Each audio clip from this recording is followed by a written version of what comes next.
नमस्कार दोस्तों, एक बार फिर से आपका स्वागत है आपके अपने YouTube चैनल तथागत एडुजोन पर। कल हमने बात की थी कि भारत में संवैधानिक विकास जो 1773 से शुरू हुआ था 1853 तक, हमने कंपनी के तहत देखा था भारत में विकास, संवैधानिक विकास कैसे कैसे हुआ। आज हम बात करने वाले थे 1858 से 1947 तक, जो कंपनी से ब्रिटिश ताज ने अपने हाथों में शासन ले लिया था, उसके तहत क्या क्या संवैधानिक प्रयास किए गए। तो 1853 और 1858 के बीच में भारत में जो प्रथम स्वतंत्रता आंदोलन की क्रांति हुई थी, 1857 की क्रांति के नाम से हम उसे जानते हैं, उसका प्रभाव इतना ज़्यादा था कि ब्रिटिश ताज को कंपनी से अपने हाथों में शासन लेना पड़ा और उसके बाद में कुछ रियायतें देनी पड़ी भारतीयों को, जिसके तहत आगे संवैधानिक विकास की प्रक्रिया चालू हुई। तो इस दिशा में हम देखते हैं कि जो ब्रिटेन, पहले बात करते हैं आगे का जो आया 1909 का अधिनियम, इसको भारत परिषद अधिनियम तो कहते ही कहते, साथ में मार्ले मिंटो सुधार भी कहते हैं। भारत सचिव जो उस समय थे वो मिंटो थे और भारत के जो वायसराय थे वो मार्ले थे। तो भारत के वायसराय मार्ले थे और मिंटो जो थे भारत सचिव थे, तो इन्हीं के नाम पर इसको मार्ले मिंटो सुधार कहते हैं। तो ये भारत के परिप्रेक्ष्य में, यानी कि विभाजन के परिप्रेक्ष्य में भी इसका बहुत अहम योगदान है, क्योंकि हम देखते हैं कि इसमें क्या है कि भारतीयों को विधि निर्माण तथा प्रशासन दोनों में प्रतिनिधित्व प्रदान कर दिया गया। अब क्या हुआ, विधि निर्माण यानी कि जो परिषद थी उसमें और प्रशासन में भी प्रतिनिधित्व दे दिया गया। उसके बाद इसमें क्या हुआ कि पहली बार जो वायसराय की कार्यकारी परिषद थी, इसमें किसी भारतीय को शामिल किया गया। देखो, विधान परिषद का जो 1859 में बनी थी, उसमें तो 1861 के तहत 3 भारतीयों को शामिल किया गया, मनोनीत किया गया। 1852 में और बढ़ा दिया गया। अब क्या हुआ कि वायसराय की जो परिषद थी कार्यकारी, इसमें किसी भारतीय को शामिल किया गया। तो इसमें पहले शामिल होने वाले पहले भारतीय जो थे जिनको शामिल किया गया, ये थे एसपी सिन्हा, सत्येंद्र प्रसाद सिन्हा, जो थे भारत वायसराय की कार्यकारी परिषद में शामिल होने वाले पहले भारतीय थे। हम देखते हैं कि 1919 में जलियांवाला बाग हत्याकांड हुआ है, तो उसमें क्या हुआ था कि कई लोगों ने अपनी उपाधियां छोड़ दी थी, कई लोगों ने पद त्याग दिए थे। तो उसमें पद त्यागने वालों में जो कार्यकारी परिषद, वायसराय की कार्यकारी परिषद थी, उसमें पद त्यागने वालों में से एसपी सिन्हा भी थे। तो ये इसी समय शामिल किए गए थे। उसके बाद देखते हैं कि इसके तहत केंद्रीय तथा प्रांतीय विधायी शक्तियों को बढ़ाया गया।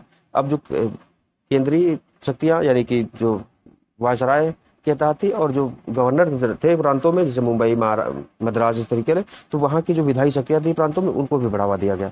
परिषद के सदस्यों को प्रश्न पूछने, अब जो क्या हो गया, परिषद के सदस्यों को प्रश्न पूछने, अनुपूरक प्रश्न यानी कि क्रॉस क्वेश्चन भी कर सकते हैं। 6 दिन की पहले था कि 6 दिन की नोटिस पर जो था क्वेश्चन पूछते थे, अब वो उसको और बढ़ा करके पूरे प्रश्न पूछने और क्रॉस क्वेश्चन का 1892 वाले में नहीं था, तो इसमें 1909 वाले में क्रॉस क्वेश्चन का भी उनको मिल गया। उसके बाद फिर बजट एवं लोकहित के विषय पर संकल्प रखना, यानी कि अब ये प्रस्ताव रख सकते थे, बजट एवं लोकहित के विषय पर ये लोग प्रस्ताव रख सकते थे जो भारतीय सदस्य थे।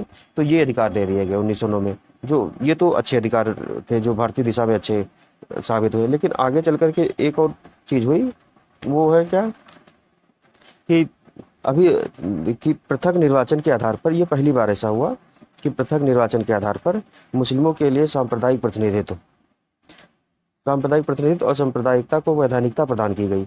लॉर्ड मिंटो को सांप्रदायिक निर्वाचन के जनक के रूप में जाना जाता है। यही एक ऐसा बड़ा काम हुआ जो भारत में नींव के रूप में जाना जाता है, कि वैधानिक रूप से इसको मान्यता मिल गई भारत में सांप्रदायिक निर्वाचन को, कि हिंदू क्षेत्र में हिंदू चुनाव लड़ेंगे, मुस्लिम बहुल जहाँ है वहाँ मुस्लिम चुनाव लड़ेंगे। तो ये चीज हो गया, उनको चुनाव लड़ेंगे और दूसरी चीज मुस्लिम जहाँ चुनाव लड़ेंगे वहाँ वोट भी मुस्लिम ही देंगे।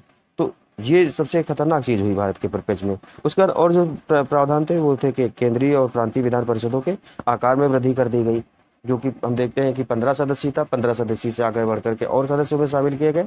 अब क्या हुआ कि इसमें 16 सदस्य से बढ़ा करके सीधे 60 सदस्य कर दिया गया। तो केंद्रीय जो विधान परिषद थी उसमें आकार और प्रांतियों में अलग अलग प्रावधान किए। उसके बाद फिर देखते हैं केंद्रीय परिषद में सरकारी बहुमत, जबकि प्रांतों में गैर सरकारी सदस्यों का बहुमत हो गया, यानी कि अनुमति हो गई। तो इसमें इसका मतलब क्या हुआ कि गैर सरकारी सदस्य यानी कि जो मनोनीत वाले सदस्य थे, यानी कि भारतीय, और जो केंद्रीय परिषद में सरकारी बहुमत यानी कि जो चुन करके आते थे, यानी कि जो वायसराय या ब्रिटिश की तरफ से चुने जाते थे, उन सदस्यों का बहुमत बना रहा केंद्रीय वाले में। और जो प्रांतीय जो परिषदें थे, तो वहाँ जो गैर सरकारी सदस्य उनका बहुमत बढ़ गया। ये चीज हम देखते हैं। तो ये 1909 का अधिनियम था, जिसके तहत जो मेन प्रावधान थे हमने बात की। अब आगे देखते हैं 1917 में मॉन्टेग्यू घोषणा हुई, मॉन्टेग्यू चेम्सफोर्ड की, उसी के तहत इसमें भारत शासन अधिनियम 1919 आया। भारत शासन 1919 में हम देखते हैं कि इसको मॉन्टेग्यू चेम्सफोर्ड सुधार के नाम से भी जाना जाता है। मॉन्टेग्यू उस समय भारत के वायसराय थे, और जो चेम्सफोर्ड थे वो थे भारत के सचिव। तो भारत के जब सचिव ये थे, इन्हीं के नाम पर इसको भारत मॉन्टेग्यू चेम्सफोर्ड सुधार भी कहा जाता है, जैसे 1909 के मार्ले मिंटो सुधार कहा जाता है। अब इसमें क्या क्या प्रावधान थे, तुम देखते हैं कि राज्यों पर केंद्रीय नियंत्रण कम कर दिया गया, यानी कि राज्यों को स्वायत्ता दी गई।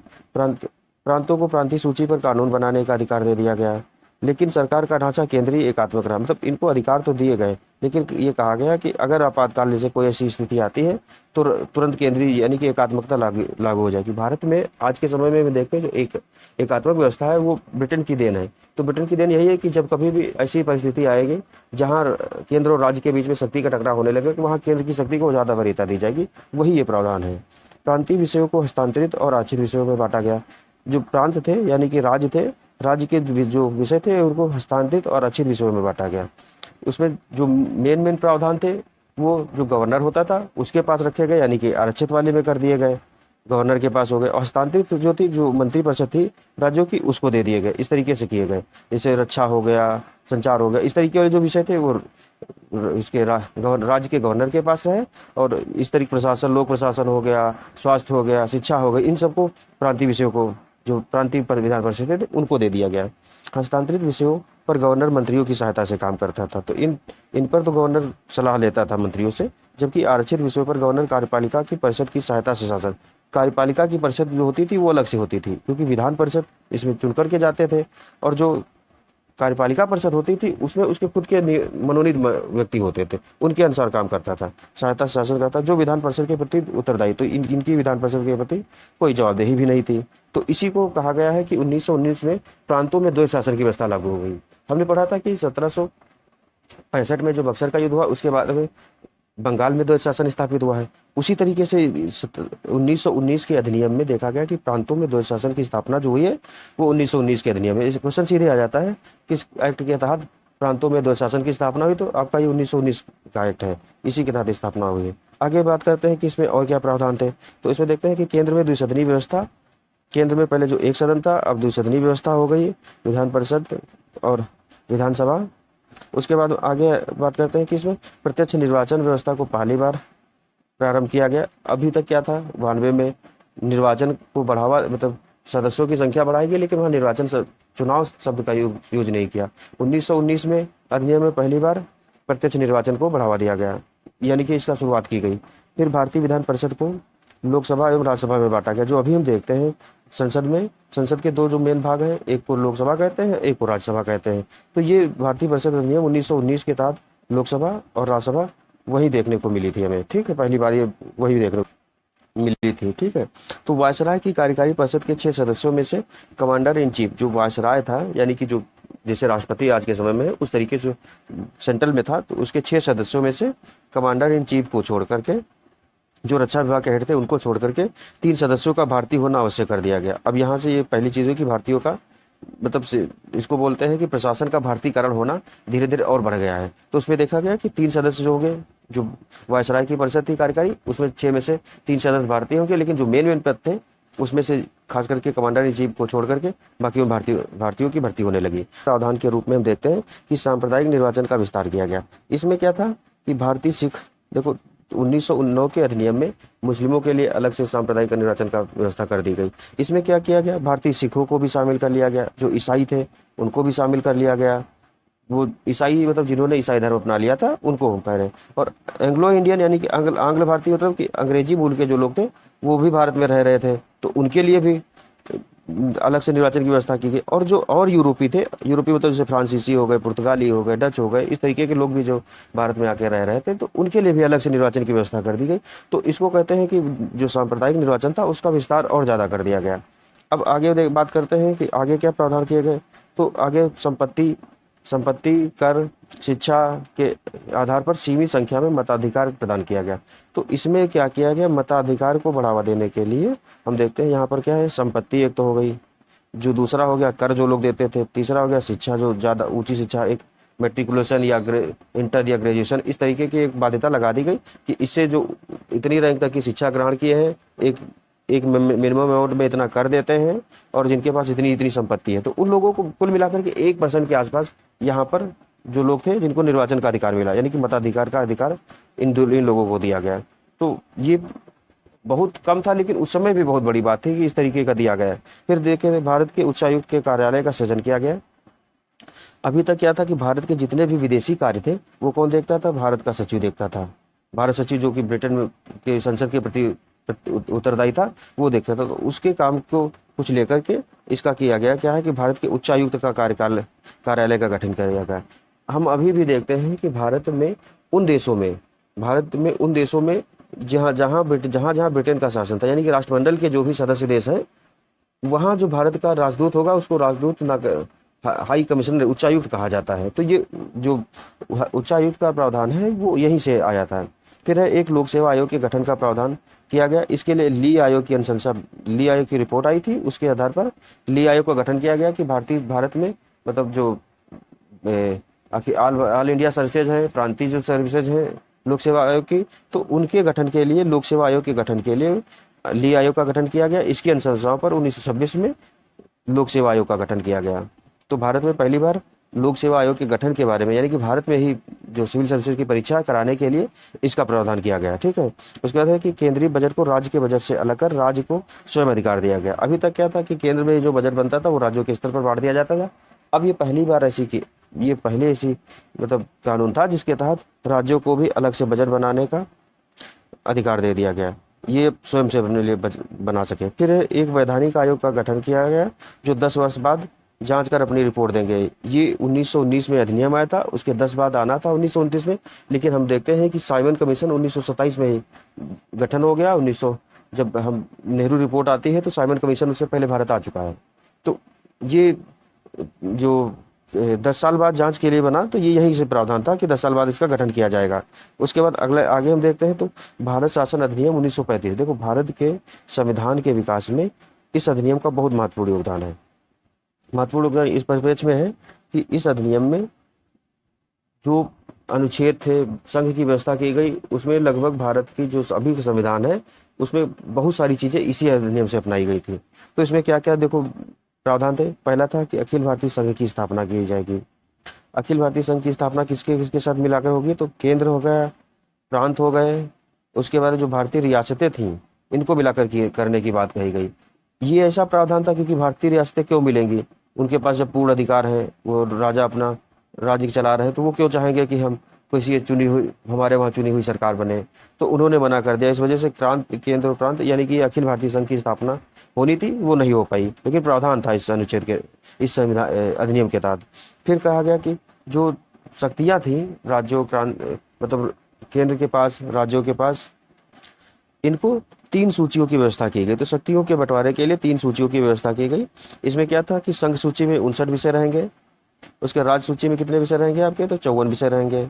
राज्य सूची में 54 विषय रहेंगे, और जो समर्थी सूची रहेगी, तो संघ सूची जो है वो इस सूची में संघ कानून बनाएगा। इस सूची में जितने भी विषय होंगे, संघ यानी कि वायसराय की जो विधान परिषद, लोकसभा और राज्यसभा का जो गठन किया गया था, वो कानून बनाएगी इस विषय में। ठीक है।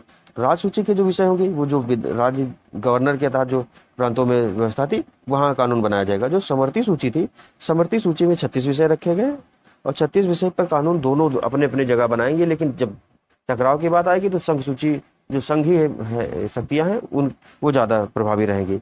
तो संघीय विषय जब भी समवर्ती सूची में टकराएंगे तो संघीय विषय ज्यादा माने रहेंगे। उसके बाद कुछ शक्तियां, अवशिष्ट शक्तियां वो थी जो किसी भी सूची में, इन तीनों किसी सूची में नहीं शामिल की गई थी। तो इन शक्तियों को क्या किया गया? वायसराय के पास दे दिया गया, अधिकार दिया गया कि वायसराय के पास है। तो संघ सूची केंद्र के पास, राज्य सूची प्रांतों के पास, समवर्ती सूची में दोनों कानून बनाएंगे। और जो अवशिष्ट शक्तियां यानी कि इनमें से तीनों में किसी में नहीं थी, उनको क्या किया गया कि वो वायसराय को दे दी गई, और जो कि लागू नहीं हो पाई। ये वाले प्रावधान हो गए। ठीक है। फिर प्रांतों में द्वैध शासन समाप्त कर दिया गया। हमने पढ़ा था 1919 में जो था, प्रांतों में द्वैध शासन की स्थापना की गई। द्वैध शासन मतलब ये था कि प्रांतों में आरक्षित और हस्तांतरित विषय जो थे वो 2 जगह बांट दिए गए थे। एक गवर्नर था, उसके पास आरक्षित विषय रख दिए गए। उसके बाद हस्तांतरित विषय वो थे जिसमें गवर्नर, जो प्रांतीय विधानसभा थी, उनके माध्यम से सलाह से काम करता था। तो इसमें क्या किया गया कि प्रांतों में उत्तरदायी सरकार की स्थापना हो गई, यानी कि द्वैत शासन समाप्त कर दिया गया। अब पूर्णतः जो मंत्रिपरिषद प्रांतों की होती थी उसको अधिकार दे दिया गया, अपने हिसाब से वो लोग काम करें। ये हुआ प्रावधान। उसके बाद फिर अच्छा, प्रांतों से अब क्या किया कि प्रांतों में द्वैत शासन समाप्त कर दिया गया। इसका प्रावधान कहाँ कर दिया गया, तो केंद्र में द्वैत शासन प्रणाली लागू कर दी गई। प्रांतों से हटाकर के अब केंद्र में द्वैत शासन आरंभ कर दिया गया। संघीय विषयों को स्थानांतरित और आरक्षित विषयों में बांट दिया गया। जैसे 1919 में प्रांतों में किया गया था, उसी तरीके से सेम अब की कर दिया गया केंद्र में, यानी कि संघीय विषयों को स्थानांतरित और आरक्षित विषयों में बांटा गया, जो कि लागू नहीं हो सका क्योंकि विरोध इतना ज्यादा हुआ।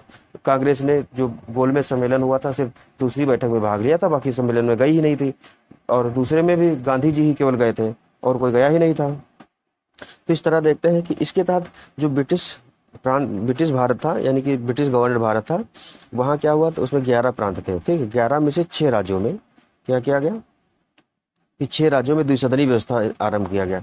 द्विसदनीय व्यवस्था मतलब होगा जैसे केंद्र में क्या, संघ में क्या थी, लोकसभा राज्यसभा थी, उसी तरीके से राज्यों में क्या है कि जहाँ अभी भी जैसे 6 राज्यों में प्रेजेंट टाइम में भारत में द्विसदनीय व्यवस्था लागू है। जैसे यूपी में क्या है, तो एक विधानमंडल हो गया, विधानमंडल हर राज्य में है, लेकिन जहाँ दो सदनी है वहाँ एक तो विधानसभा हो गई और दूसरी हो गई विधान परिषद।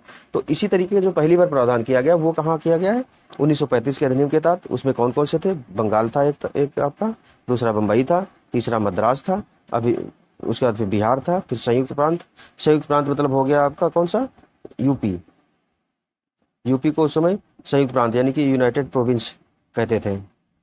उसके बाद में क्या है कि असम, छठा जो था वो असम था आपका। ठीक है, असम के बाद में फिर अगला क्या हुआ कि सांप्रदायिक निर्वाचन के तहत, देखो 1919 में सिख, एंग्लो इंडियन, यूरोपीय, इन सबको शामिल किया गया था, ईसाई थे। अब क्या किया गया, सांप्रदायिक निर्वाचन जो था, या आप इतिहास में पढ़े होंगे कि 1932 में पूना पैक्ट हुआ था। सांप्रदायिक निर्वाचन को रोकने के लिए गांधी जी और अम्बेडकर जी के बीच में पूना पैक्ट हुआ था। तो पूना पैक्ट में यही था कि भारत में सांप्रदायिकता को बढ़ावा ना दिया जाए, इस वजह से वो हुआ था। तो लेकिन इन्होंने क्या किया कि सांप्रदायिक निर्वाचन को और बढ़ावा दे दिया। उसमें क्या किया कि दलित को भी शामिल कर लिया गया, जो मतलब SC ST के बाद में जाने गए वहाँ उनको भी शामिल कर लिया गया, महिलाओं को भी शामिल कर लिया गया, मजदूर वर्ग को भी शामिल कर लिया गया। तो इसमें इन सबको अलग अलग अधिकार दे दिए गए। सांप्रदायिक का मतलब क्या हो गया, निर्वाचन के अधिकार अलग अलग दे दिए गए। तो ये मतलब एक तरीके से देखा जाए तो बांटो और राज करो वाली जो नीति होती है, फूट डालो और राज करो, उस तरीके वाली चीज है कि जितना ज्यादा हम फूट डाल देंगे उतने ज्यादा समय तक हम स्टेबल होकर के शासन कर पाएंगे। ये चीज थी। तो इसमें फिर अगला देखते हैं कि भारत परिषद को समाप्त कर दिया गया। 1858 में भारत परिषद का गठन किया गया था, उसको समाप्त करके क्या कर दिया गया, भारत सचिव को इंग्लैंड में सलाहकार टीम दे दी गई। यानी कि भारत में जो भारत परिषद बनी थी उसको समाप्त करके अब इंग्लैंड में ही क्योंकि ये ज्यादातर इंग्लैंड में ही रहता था, तो इसको वहीं एक सलाहकार टीम दे दी गई। यहाँ जो भारत परिषद थी उसको खत्म कर दिया गया। 1858 में इसका गठन हुआ था, 1858 अधिनियम के तहत।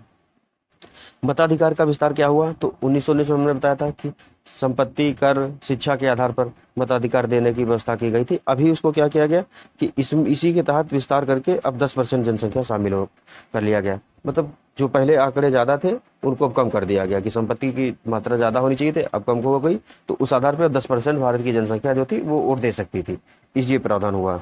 उसके बाद आगे हम देखते हैं क्या हुआ, तो मुद्रा और साख नियंत्रण यानी कि जो मनी और क्रेडिट रेटिंग के लिए क्या हुआ, भारत में भारतीय रिजर्व बैंक की स्थापना की गई।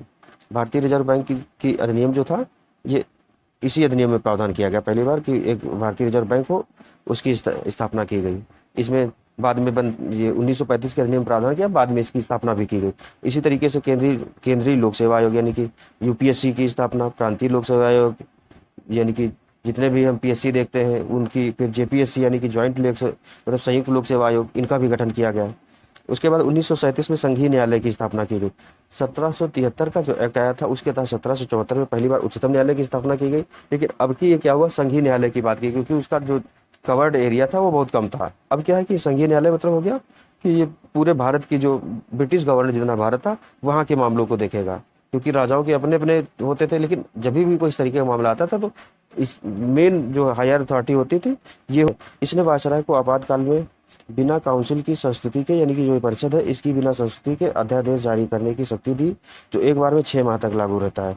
अभी हम देखते हैं भारतीय राष्ट्रपति के पास अध्यादेश की जो शक्ति है वो मूलतः तो 1935 के अधिनियम से आई है, लेकिन 1935 के अधिनियम में भी ये जो पहली बार प्रावधान किया गया 1861 के अधिनियम में किया गया था। तो उसमें था कि जो काउंसिल है, यानी कि अभी क्या होता है, राष्ट्रपति जब संसद के दोनों कोई सत्र नहीं चल रहे होते हैं, सत्र स्थगित होते हैं और या 17 साल होता है, तो उस दरमियान राष्ट्रपति अध्यादेश जारी करता है। उसकी भी वही पावर होती है जो संसद द्वारा बनाए गए कानून की होती है, लेकिन ये 6 महीने तक मान्य रहता है, संसद का कानून परमानेंट हो जाता है। वही यहाँ भी कंडीशन। तो पहली बार ये प्रावधान 1861 के अधिनियम में किया गया। फिर उसके बाद हम देखते हैं कि 1892 का अधिनियम आता है।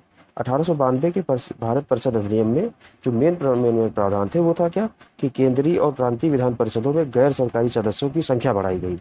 तो यहाँ एक काम ये हुआ, गैर सरकारी सदस्यों की संख्या बढ़ाई गई, परंतु बहुमत अभी भी सरकारी सदस्यों का रहा। अब गैर सरकारी सदस्यों से मतलब यहाँ है जो 1861 वाले में 3 गैर सरकारी सदस्य आए थे, तो वो 3 से बढ़ाकर के संख्या यहाँ और ज्यादा कर दी गई। ये मान के चलिए, यानी कि भारतीयों की संख्या धीरे धीरे बढ़ रही है। सीधे सीधे मतलब ये हुआ। उसके बाद देखा गया कि केंद्रीय विधान परिषद में भारतीय सदस्यों को वार्षिक बजट पर, अब यहाँ क्या क्या हुआ कि जो भारतीय सदस्य थे उनको वार्षिक बजट पर बहस करने का, 6 दिन पूर्व की नोटिस पर प्रश्न पूछने का अधिकार दिया गया। तो इनको प्रश्न पूछने का अधिकार दिया गया।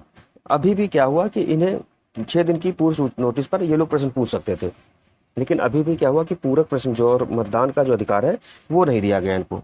तो क्वेश्चन पर क्वेश्चन करना, यानी कि पूरक प्रश्न का मतलब होता है कि मंत्री अपना मत रखे, उसके बाद में उसे भी क्रॉस क्वेश्चन करना, तो उसको पूरक प्रश्न कहते हैं।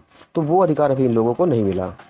उसके बाद हम देखते हैं कि सीमित अर्थों में निर्वाचन पद्धति का आरंभ किया गया है। तो ये पहली बार था सीमित अर्थों में निर्वाचन पद्धति का आरंभ किया गया, परंतु यहाँ भी क्या है कि चुनाव शब्द का प्रयोग नहीं किया गया, क्योंकि अभी भी जो गैर सरकारी सदस्य हैं वो मनोनीत होकर के आ रहे हैं।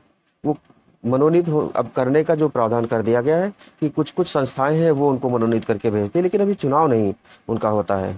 तो ये चीज़ हम देखते हैं कि 1892 के अधिनियम में हमको देखने को मिलती है। उसके बाद में कल हम लोग जो बात कर रहे थे, हमने एक ब्लैंक पेज लिया था।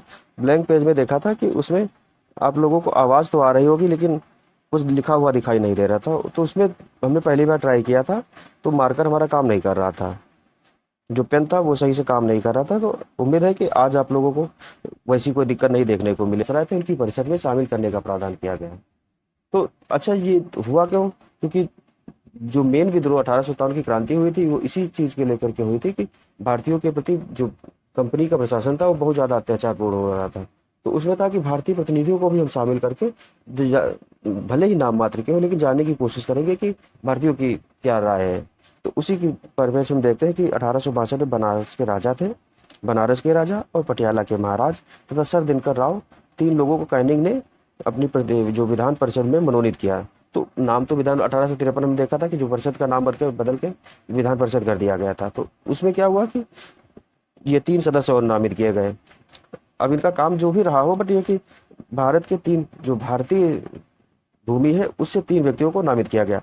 आगे क्या किया गया कि मुंबई और मद्रास प्रेसिडेंसी को विधायी शक्तियां पुनः देकर के विकेंद्रीकरण की शुरुआत हुई। तो ये बड़ा कदम हुआ, क्योंकि 1833 में मुंबई और मद्रास प्रेसिडेंसी के जो विधायी का और कानूनी शक्तियां जो थी वो पूरी तरीके से ले ली गई थी, और जो भारत का गवर्नर जनरल था उसको दे दी गई थी। अब क्या हुआ कि वो शक्तियां पुनः वापस उसको, इन दोनों जो वहाँ के गवर्नर जनरल थे उनको वापस कर दी गई। ये तो सुधार हो गया। उसके बाद आगे देखते हैं, तो आगे के सुधार में बंगाल, उत्तर पश्चिम सीमा प्रांत और पंजाब में 1862, यानी कि बंगाल में 1862, उत्तर पश्चिम सीमा प्रांत में 1866 और पंजाब में 1897 में विधान परिषदों का गठन हुआ। वैसे ही विधान परिषदों का गठन हुआ जैसे कि गवर्नर जनरल यानी कि वायसराय की विधान परिषद के काम करने वाली थी केंद्र में, उसी तरीके से राज्यों में भी गठन किया गया। 1859 में प्रारंभ की गई विभागीय प्रणाली, 1859 में इसको पोर्टफोलियो सिस्टम कहते हैं, विभागीय प्रणाली शुरू की गई, को मान्यता दी गई। ये वायसराय के परिषद के विभाग के रूप में काम करती थी। इसके तहत जो पहला संवैधानिक विकास किया गया वो था 1858 का अधिनियम, भारत सरकार अधिनियम 1858। इसमें क्या था कि 1858 वाले अधिनियम में जो मेन प्रावधान थे वो था कि कंपनी के शासन को समाप्त करके ताज का शासन स्थापित हो गया। यानी कि अब ताज का शासन मतलब सीधे ब्रिटेन की जो महारानी थी उनके तहत शासन किया जाने लगा।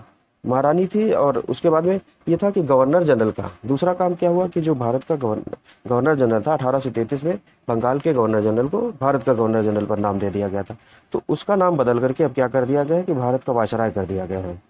और कैनिंग उस समय पहले गवर्नर जनरल थे भारत के, वही भारत के प्रथम वायसराय बने। तो कैनिंग भारत के प्रथम ब्रिटिश राज के प्रथम प्रत्यक्ष प्रतिनिधि, यानी कि ब्रिटेन की तरफ से जो भारत में वायसराय बने हैं वो कैनिंग महोदय बने हैं। ठीक है।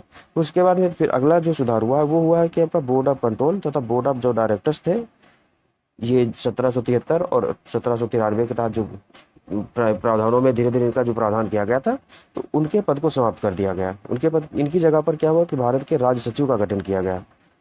अब ये जो जो दो सलाहकारी बोर्ड थे, इनको समाप्त करके एक संस्था बनाई गई, भारत का राज्य सचिव पद नाम दिया गया इसे, जो कि ब्रिटिश संसद के प्रति उत्तरदायी थे। मतलब अब ये जो बंदा आएगा, ये ब्रिटिश संसद के प्रति उत्तरदायी होगा। और अभी ये क्या थे कि एक कंपनी के प्रतिनिधि से मिलकर बनता था, एक ब्रिटेन की संसद से मिलकर बनता था। तो उनके काम को और अच्छा बेहतर करने के लिए भारत के राज सचिव पद का गठन किया गया, जो कि ब्रिटिश संसद के प्रति उत्तरदायी था। और ये ब्रिटिश संसद के कैबिनेट स्तर का मंत्री भी होता था, जो कि भारतीय प्रशासन पर पूर्ण नियंत्रण था। तो इसके ये फीचर हुए। फिर आगे देखते हैं कि भारत का जो सचिव, भारत सचिव की सहायता के लिए एक 15 सदस्यीय सलाहकारी परिषद का गठन किया गया। पहले 4 सदस्यीय परिषद थी, जिसमें मैकाले भी लास्ट में 1833 में कानूनी सदस्य के रूप में शामिल है। अब उसी तरीके से क्या किया कि पहले वो गवर्नर जनरल की थी, अब वो किसकी, वो भारत सचिव की। जो भारत सचिव नया पद सृजित किया गया, उसकी सहायता के लिए 15 सदस्यीय सलाहकारी परिषद का गठन किया गया। इसका अध्यक्ष कौन होता था, तो भारत सचिव होता था, जो कि ब्रिटेन की संसद के प्रति उत्तरदायी था और वहीं से रह करके भारतीय कामों को देखता था। आने वाले टाइम में भारत में आया, लेकिन अभी तक क्या थे, ये ब्रिटेन में रह करके ही भारतीय कामों को देखते थे। उनके सलाह के लिए 15 सदस्यीय परिषद का गठन किया गया। उसके बाद हम देखते हैं कि 1858 के एक्ट के बाद में फिर 1861 का एक्ट आता है। 1861 के एक्ट में क्या देखा गया कि कुछ प्रावधान ऐसे थे जो तत्काल लाने, क्योंकि 1857 का इधर क्रांति हुई थी, तो ब्रिटेन संसद को तत्काल काम करना पड़ा था, तो 1858 का एक्ट आया था। उसके बाद इसमें कुछ कमियां थी, तो उन कमियों को सुधारने के लिए 1861 में फिर से एक नया एक्ट आया। उसमें क्या था कि इसके द्वारा कानून बनाने की प्रक्रिया में भारतीयों की गैर सदस्य के रूप में भागीदारी की शुरुआत हुई। तो ये पहला अवसर था जिसमें भारतीयों को भी, भारत में जो मेन था वो संघीय न्यायालय की स्थापना की गई। ठीक है। फिर क्या किया गया कि 1937 में ही बर्मा को भारत से अलग कर दिया गया। उसके बाद सिंध और उड़ीसा 2 नए राज्यों का गठन किया गया। 1905 में बंगाल विभाजन हुआ था। बंगाल विभाजन के बाद में फिर 1912 में बिहार का गठन हुआ, बिहार नए राज्य का गठन हुआ है। उसके बाद फिर क्या क्या, जो बिहार और उड़ीसा को अलग कर दिया गया है बंगाल से, तो अलग करके नए राज्य का गठन फिर से हुआ है, नए तरीके से हुआ। तो ये तो आपके 1935 के प्रावधान थे। उसके बाद हम बात करते हैं कि जो अब हमारा जो ये अधिनियम है 1947 का अधिनियम, भारत स्वतंत्रता अधिनियम 1947, इसको भारत स्वतंत्रता अधिनियम भी कहते हैं। और ये 18 जुलाई 1947 को आया था। भारत में संवैधानिक विकास की दिशा में अंग्रेजों की तरफ से आने वाला ये लास्ट अधिनियम था, क्योंकि इस 1947 तक आते आते भारत में स्वतंत्रता आंदोलन अपने चरम पर पहुंच गया था। और अब 18 जुलाई को ये अंतिम उनका था कि भारत को क्या करना है कि भारत में ब्रिटिश राज को समाप्त कर 15 अगस्त 1947 को क्या हो जाएगा, भारत संप्रभु और स्वतंत्र राष्ट्र घोषित हो जाएगा। संप्रभु और स्वतंत्र राष्ट्र घोषित हो जाएगा। हम संप्रभु शब्द को बाद में समझेंगे। स्वतंत्र मतलब हो जाएगा कि भारत अब न डोमिनियन रहेगा, न ब्रिटेन के अंडर रहेगा, अब स्वतंत्र राज्य रहेगा, स्वतंत्र राष्ट्र हो जाएगा। ये अपने संविधान, अपने नियम, अपने कानून, अपने को खुद गवर्न करना ये स्वयं करेगा। ठीक है। दूसरा हो गया भारत का विभाजन 2 डोमिनियन मतलब भारत और पाकिस्तान के बीच में कर दिया गया। ये 18 जुलाई को ही आ गया था। ठीक है। यहाँ था कि भारत, यानी कि जो भारत उस समय का भारत था, उसको 2 डोमिनियन में बांटा जाएगा। अब ये 2 डोमिनियन जिन्हें राष्ट्रमंडल से अलग होने की स्वतंत्रता रहेगी। राष्ट्रमंडल के लिए प्रावधान 1919 अधिनियम में हुए थे। वहीं से हम देखते हैं कि राष्ट्रमंडल से अलग होने का इन दोनों को अलग दे दिया गया कि ये दोनों चाहे तो राष्ट्रमंडल के सदस्य रहे, चाहे तो ये अलग भी हो सकते हैं। ये इसी 1947 अधिनियम के तहत आया। लेकिन भारत अभी भी राष्ट्रमंडल का सदस्य है। 1949 में इसने इसका सत्यापन भी कर दिया है राष्ट्रमंडल में रहने के लिए, तो अभी भी है। दूसरी चीज है, आगे क्या हुआ, तो वायसराय का जो पद था ये समाप्त करके अब फिर से गवर्नर जनरल का पद सृजित कर दिया गया। तो जो 1858 में हम देखते हैं वायसराय, भारत का जो गवर्नर जनरल था उसका पद नाम बदल करके वायसराय किया गया था। अभी उसको फिर से बदल करके गवर्नर जनरल कर दिया गया। और अब क्या किया गया कि जिस पर ब्रिटेन का कोई नियंत्रण नहीं था, ये अंतिम बार था जिसका वायसराय का पद सृजित करके गवर्नर जनरल बनाया गया था। और अब इस पर ब्रिटेन का कोई नियंत्रण नहीं रहेगा। तो भारत में पहले गवर्नर जनरल जो बने हैं वो हम देखते हैं कौन, माउंटबेटन। जब भारत स्वतंत्र हुआ है, स्वतंत्र भारत के पहले जो गवर्नर जनरल है वो माउंटबेटन है। उसके बाद में स्वतंत्र भारत के पहले भारतीय गवर्नर जनरल जो है वो राजगोपालाचारी जी बने हैं। तो इस तरीके से भारत में क्या हुआ कि भारत अब पूर्णतः स्वतंत्र हो गया है। भारत में क्या हो गया था कि क्रिप्स मिशन, उसके बाद कैबिनेट मिशन आया था इसी बीच में, भारतीय स्वतंत्रता अधिनियम के बीच में कैबिनेट मिशन आया था, जिसके तहत भारत में संविधान सभा की स्थापना यानी कि गठन हो चुका था। तो उसको हम संविधान सभा की गठन और संविधान सभा के यानी कि भारत में संविधान बनने को लेकर के कहाँ कहाँ मांग की गई उसको अगले लेक्चर में देखेंगे। अभी के इस लेक्चर में हमने बात की है कि भारत में संवैधानिक विकास कैसे हुआ, तो इसको हमने अपनी तरफ से अच्छे से समझाने का प्रयास किया है। बाकी अगर कोई भी कमी या कोई कहीं कोई गलती आप लोगों को लगती है तो कमेंट बॉक्स में आप कमेंट कर सकते हैं, तो हम अगर हमें लगेगा तो हम सुधार कर देंगे, ठीक है। अब हमारी तरफ से ये संवैधानिक विकास का लेक्चर समाप्त हो रहा है। अब हम बात करेंगे उस पर जो संविधान सभा का गठन कैसे हुआ, संविधान सभा के बारे में किन किन समितियों या किन किन लोगों ने अपने संविधान के गठन के लिए कहा, तो उसको अगले लेक्चर में देखा जाएगा। तब तक के लिए धन्यवाद। जय हिंद, जय भारत।